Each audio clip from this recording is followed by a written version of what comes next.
Thursday, Pope Benedict XVI received in audience the Rádio President of the Vaticano Republic em of inglês, Cyprus, serviço para a África, Christofias. 14.670 kHz. The meeting said the total Rádio held the Motoglobe Modelo, which highlighted Motoglobe RM PSV the in the Republic of Antena Cyprus. Texum The talks centered AM on for human rights, 4,5 metros, for religious long freedom. wire. The Republic of Cyprus is currently holding the presidency of the Council of the European Union.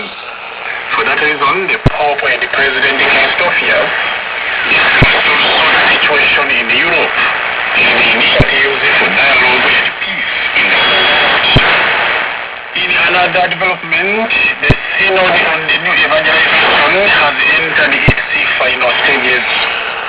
The Synod fathers have formulated several propositions which will be delivered to Pope Benedict at the conclusion of the assembly.